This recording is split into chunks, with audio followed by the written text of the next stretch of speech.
أعوذ بالله السميع العليم من الشيطان الرجيم من همزه ونفخه ونفثه.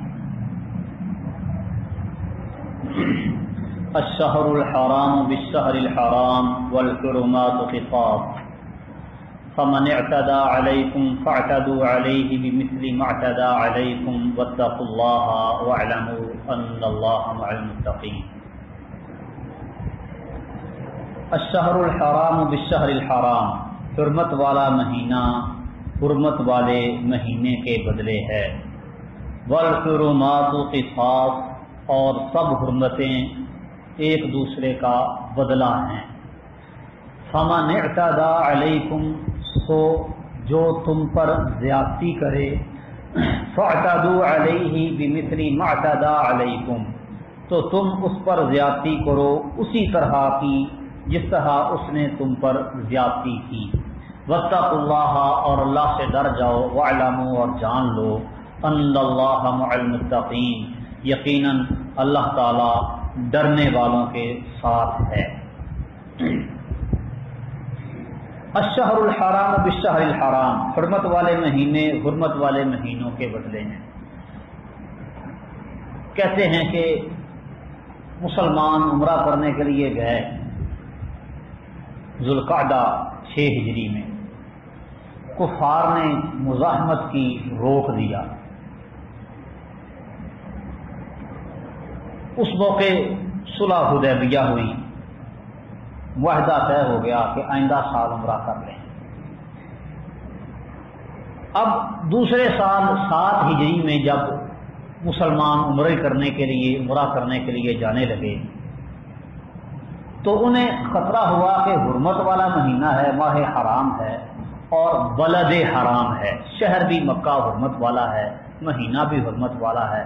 تو اگر کافر لوگوں نے، مشرکوں نے اس حرمت کی پاسداری نہ کی، مسلمانوں سے ٹکراؤ مزاحمت کی صورت انہوں نے اختیار کی، تو پھر ہم کیا کریں گے؟ کیونکہ وہ مشرک ہیں، ان کا کوئی پتہ نہیں. وہ پہلے بھی ایسے کرتے تھے کہ جب ان کو لڑائی کرنا مقصود ہوتی تو حرمت والے مہینوں کو آگے پیچھے کر دیتے تھے. حرمت والے مہینے 4 ہیں: ذوالقعدہ، ذوالحجہ، محرم اور رجب. یہ 4 مہینے حرمت والے ہیں. لڑائی جھگڑے کے دن چل رہے ہوتے، لڑائیاں آپس میں قبائل کی جاری ہوتی. مثال کے طور پہ جمادہ اولیٰ جمادہ ثانیہ میں لڑائی شروع ہو گئی اور وہ 400 چال جا رہی ہے. آگے رجب کا مہینہ آ رہا ہے جمادہ ثانیہ کے بعد، حرمت والا ہے. حرمت والے مہینے میں لڑائی جھگڑا کرنا منع ہے. تو اب ان کی چونکہ جنگ جاری ہے تو یہ کیا کرتے تھے کہ جنگ جاری رکھو، رجب کو حرمت والا ماننے کے بجائے شوال کو حرمت والا بنا دیں گے، آگے پیچھے کر لیتے تھے. انما النسیء زیادۃ فی الکفر، اللہ تعالیٰ فرماتے ہیں کہ مہینوں کو آگے پیچھے کرنا یہ کفر میں اضافے کا باعث ہے. کافر لوگ اس طرح کیا کرتے تھے، یہ ایک سال حلال قرار دیتے، وَيُحَرِّمُونَهُ عَامًا، اگلے سال اسی کو پھر حرمت والا قرار دے دیتے. تو اب مسلمانوں کو اس بات کا اندیشہ پیدا ہوا کہ حدیبیہ کے مقام پر ہم نے معاہدہ کر لیا ہے، صلح ہو گئی ہے اور اس معاہدے کے مطابق عمرہ کرنے کے لیے جا رہے ہیں. اگر کافروں نے پھر دست درازی کی، لڑائی جھگڑے والی صورت پیدا کر دی تو پھر کیا بنے گا؟ تو اللہ سبحانہ و تعالی نے یہ آیات نازل کی کہ الشہر الحرام بالشہر الحرام والحرمات قصاص، حرمت والا مہینہ حرمت والے مہینے کے بدلے ہے اور سب حرمتیں ایک دوسرے کا بدلہ ہیں. مطلب یہ کہ اگر وہ حرمت والے مہینے کی پاسداری کریں، حرمت کی پاسداری کریں، اس کا احترام کریں تو تم بھی کرو. اور اگر وہ حرمت والے مہینوں میں تم سے لڑیں تو پھر تمہیں بھی اجازت ہے کہ تم جوابی کارروائی کرو. فَمَنِ اعْتَدَى عَلَيْكُمْ فَاعْتَدُوا عَلَيْهِ بِمِثْلِ مَا اعْتَدَى عَلَيْكُمْ، تو جو تم پر زیادتی کرتا ہے اس پر بھی اسی طرح کی زیادتی کرو جس طرح اس نے تم پر زیادتی کی ہے. اب زیادتی کا جو جواب دیا جائے اس کو زیادتی نہیں کہتے. لیکن اللہ سبحانہ و تعالی نے یہاں زیادتی کے جواب کو بھی زیادتی ہی کہا ہے. یہ صرف لفظی مشابہت ہے، مشاکلت اس کو کہتے ہیں، حقیقت میں یہ زیادتی نہیں. جیسے اللہ سبحانہ و تعالیٰ کا فرمان ہے وَجَزَاءُ سَیِّئَةٍ سَیِّئَةٌ مِثْلُهَا، برائی کا بدلہ کیا ہے؟ اسی طرح کی برائی. تو بدلے میں جو کیا جائے وہ برائی یا زیادتی نہیں ہوتی، یہ صرف لفظی مشابہت ہے، حقیقی نہیں. وَاتَّقُوا اللَّهَ، اور اللہ سے ڈرو، وَاعْلَمُوا، اور جان لو، أَنَّ اللَّهَ مَعَ الْمُتَّقِينَ، کہ یقیناً اللہ تعالیٰ پرہیزگاروں کے ساتھ ہے. اب پرہیزگاروں کے ساتھ اللہ سبحانہ و تعالی ہے، ڈرنے والوں کے ساتھ اللہ ہے. کیسے ہے؟ کما یلیق بشانہ، جیسے اللہ کے شایان شان. اللہ تعالیٰ کی معیت یہ اللہ تعالیٰ کا وصف ہے، ساتھ ہونا اللہ کی صفت ہے. کیسے ساتھ ہے اللہ تعالیٰ؟ جیسے اللہ کے شایان شان. اللہ کے ساتھ کو مخلوق کے ساتھ کے مشابہ نہیں قرار دیا جائے گا، نہ ہی اس کی تعویل کی جائے گی. کئی لوگ ساتھ کی تعویل کرتے ہیں، اللہ تعالیٰ ساتھ ہے مطلب کہ اللہ تعالیٰ کی مدد ساتھ ہے، اللہ تعالیٰ کی نصرت مراد لے لیتے ہیں. یا ساتھ سے اللہ تعالیٰ کا علم مراد ہے کہ علم کے اعتبار سے اللہ ساتھ ہے، حقیقت میں عرش پر ہے. اصل مسئلہ یہ پیدا ہوتا ہے اس وقت جب خالق کو مخلوق کے مشابہ سمجھ لیا جاتا ہے. اللہ تعالیٰ عرش پر ہے تو پھر حقیقی طور پر مخلوق کے ساتھ کیسے ہو گیا؟ ممکن ہی نہیں انسانی عقل کے مطابق. لیکن اللہ سبحانہ و تعالیٰ کے لیے یہ ممکن ہے کہ اللہ عرش پر ہونے کے باوجود متقی کے ساتھ ہو، عرش پر ہونے کے باوجود صبر کرنے والوں کے ساتھ ہو، عرش پر ہونے کے باوجود اہل نجوہ سرگوشی کرنے والے، آپس میں بیٹھ کے گفتگو کرنے والے ان کے ساتھ ہو. اللہ کے لیے تو کوئی چیز ناممکن ہے ہی نہیں. کیسے ہے؟ کما یلیق بشانہ، ہمیں معلوم نہیں، جیسے اللہ کے شایان شان ہے ویسے ہے.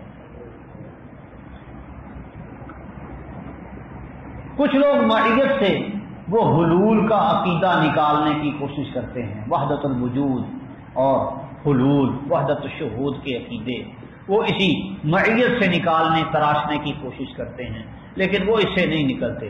اللہ ہمارے ساتھ ہے لیکن اپنی مخلوق سے جدا ہے، مخلوق کے اندر حلول کیا ہوا نہیں،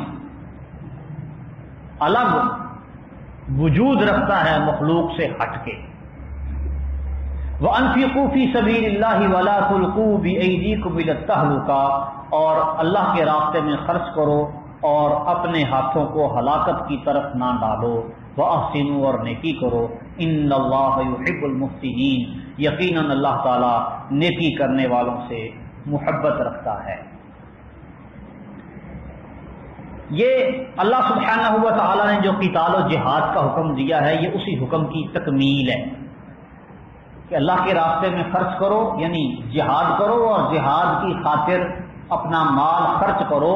وَلَا تُلْقُوا بِأَيْدِيكُمْ إِلَى التَّهْلُكَةِ، اور اپنے آپ کو ہلاکت کی طرف نہ لے جاؤ. جہاد چھوڑو گے تو ہلاک ہو جاؤ گے.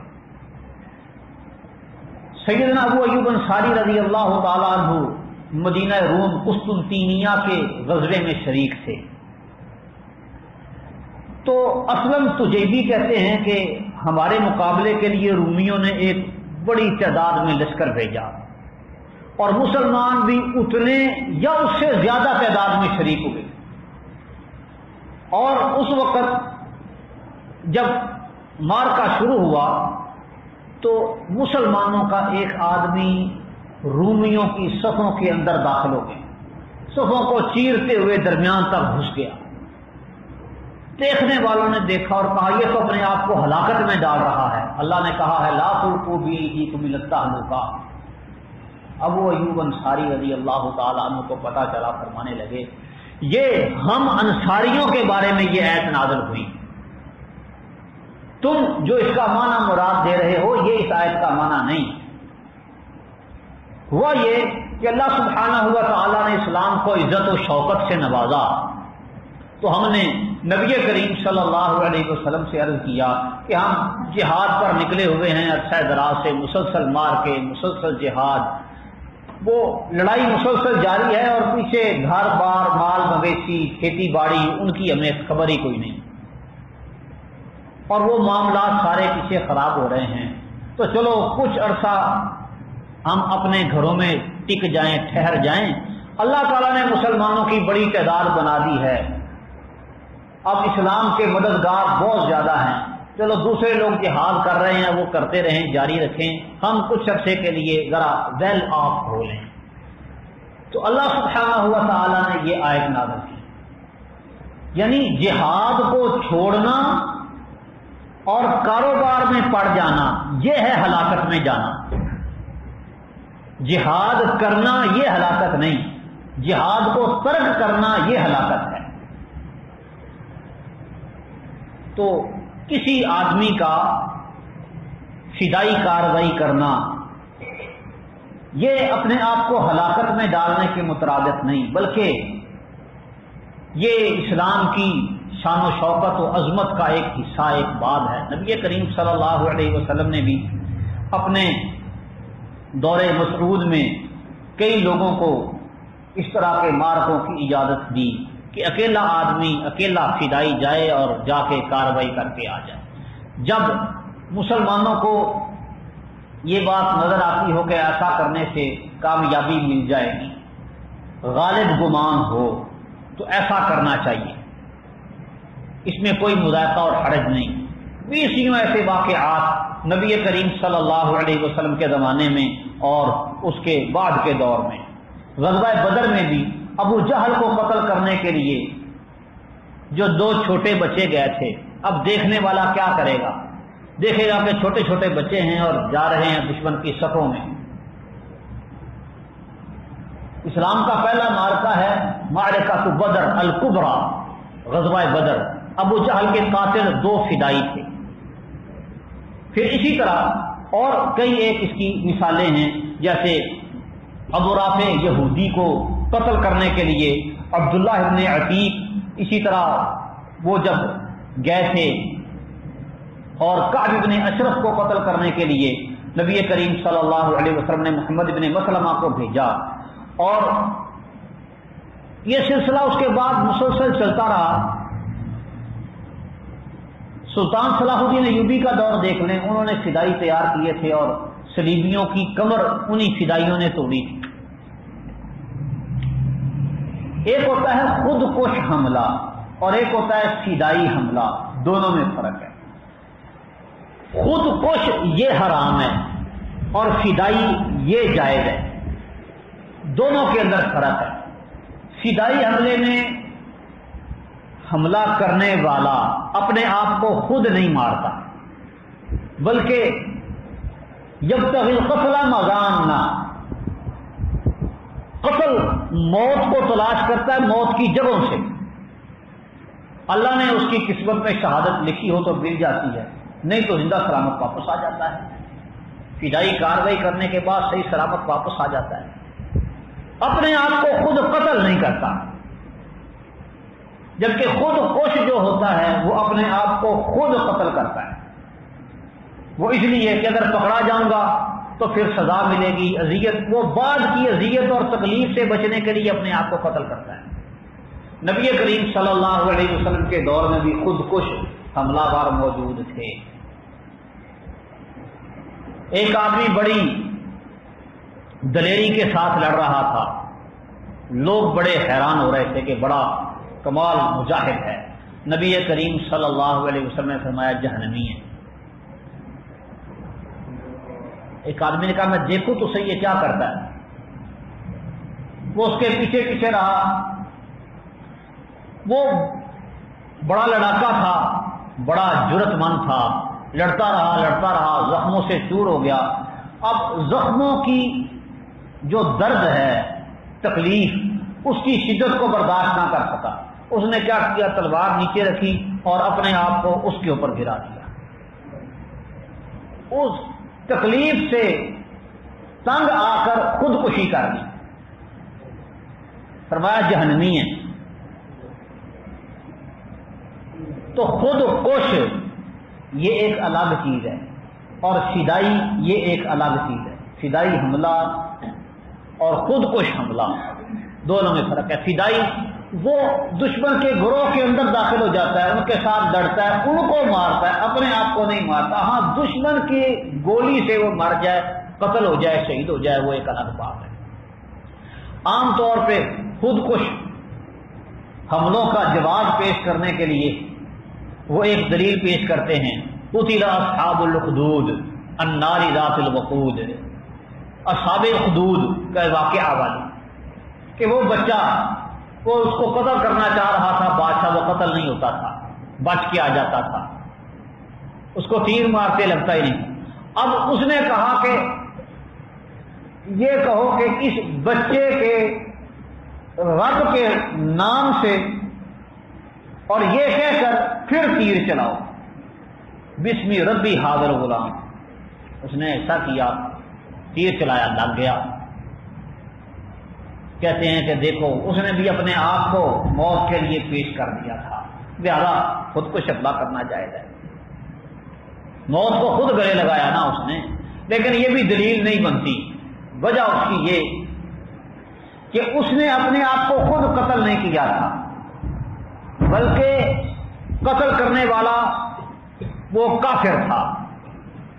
ہاں اس کو اس نے طریقہ بتایا کہ ایسے کرو گے تو پھر تم مجھے مار سکتے ہو، وگرنہ نہیں مار سکتے. اور اس کا نتیجہ کیا نکلا؟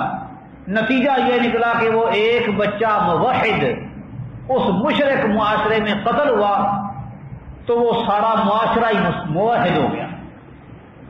سارے کہنے لگے کہ ہم اس بچے کے رب پر ایمان لاتے ہیں، یہ سچ کہتا ہے. کوئی پتہ نہیں، کوئی علم نہیں، لیکن لوگوں کا یقین ہوگا کہ جو یہ کہتا ہے وہ ٹھیک ہے. اور بادشاہ نے اپنے فوجیوں کو ساتھ لیا، ان کو کہا بعد آ جاؤ ورنہ تمہیں قتل کر دیں گے. خندقیں کھدوائی، آگ جلائی اور لوگوں کو اس پہ ڈالنا شروع کر دیا، لیکن لوگ ڈٹے رہے.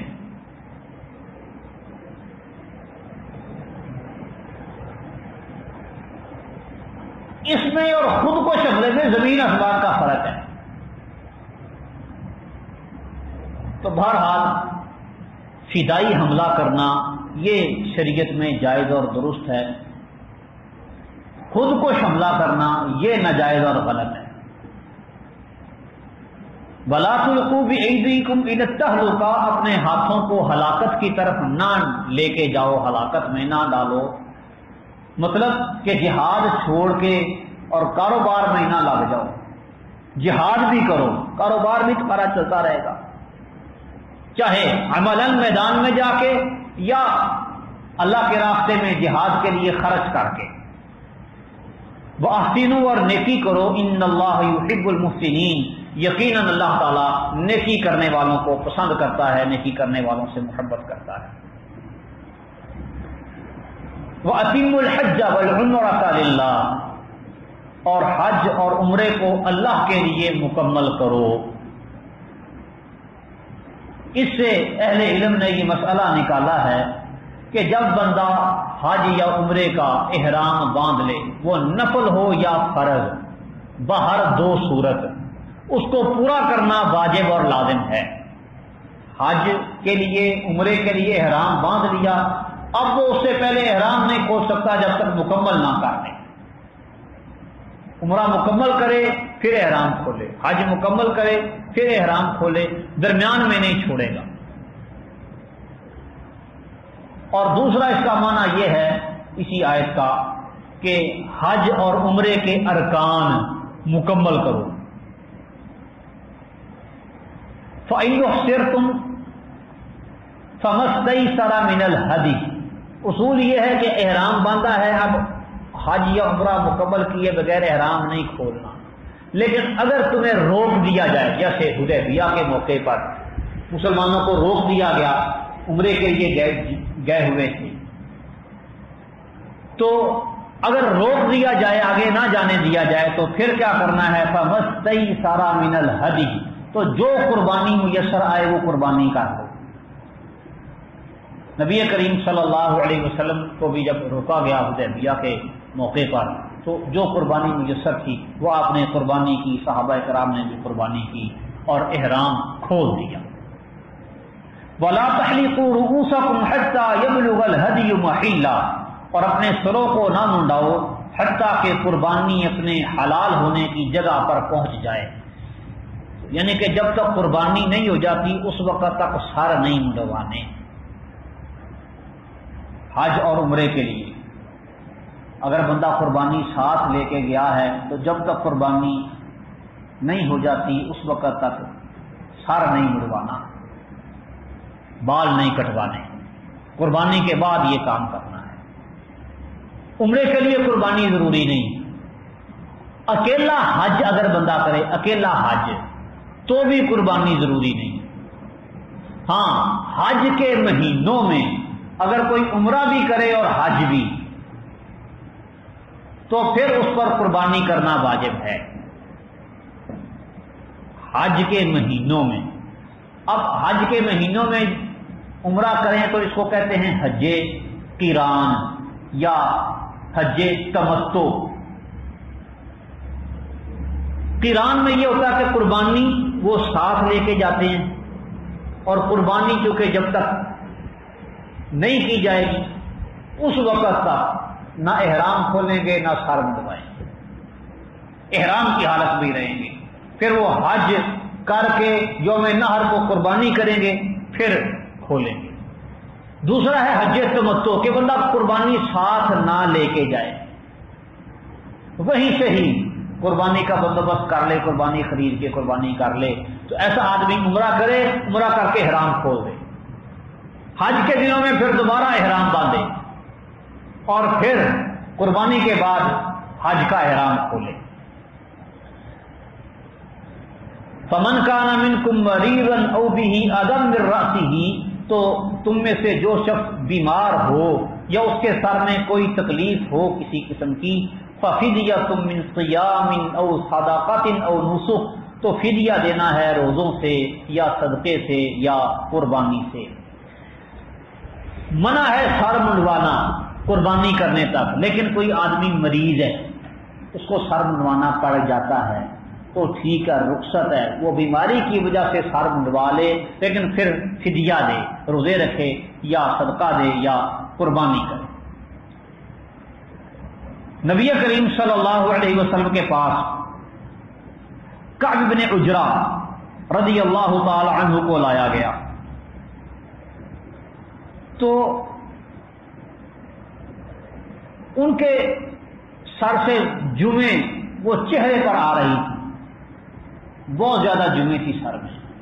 تو نبی کریم صلی اللہ علیہ وسلم نے انہیں حکم دیا کہ سر منڈوا لو اور 6 مسکینوں کو کھانا کھلا دو، ہر مسکین کو ایک آدھا سا یعنی 1 کلو، 1 سا ہوتا ہے 2 کلو اور 100 گرام کا تقریباً، تو آدھا سا 1 کلو اور تقریباً 50 گرام۔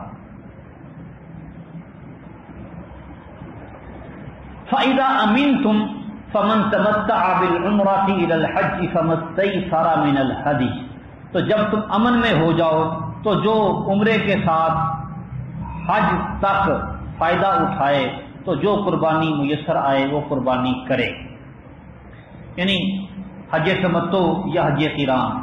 حج قران میں تو قربانی ساتھ لے کے جائے گا، تو جو ساتھ لے کے گیا وہ اس نے کرنی ہے، اور حج تمتع میں قربانی ساتھ نہیں لے کے گیا ہوتا تو وہاں سے جو قربانی میسر آئے وہ قربانی لے اور قربانی کرے۔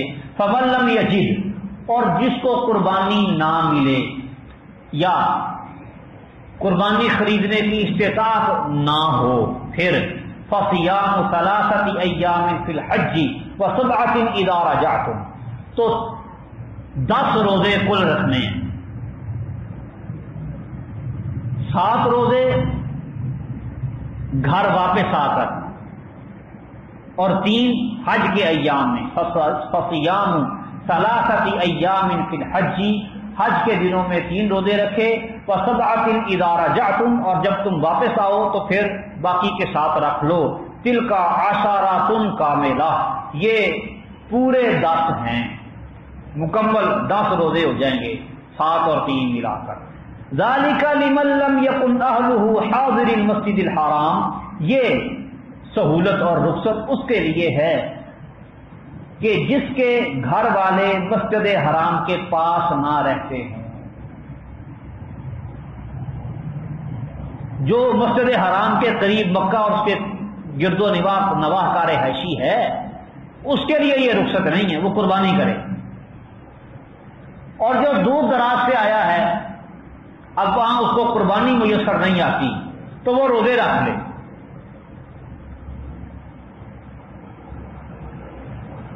ذالک لمن لم یکن اہلہ حاضر المسجد الحرام، یہ اس کے لیے ہے جس کے گھر والے مسجد حرام کے قریب نہ ہوں۔ واتقوا اللہ، اور اللہ تعالیٰ سے ڈرو، واعلموا، اور جان لو، ان اللہ شدید العقاب، یقیناً اللہ تعالیٰ انتہائی سخت سزا دینے والا ہے، عذاب کی سختی والا ہے۔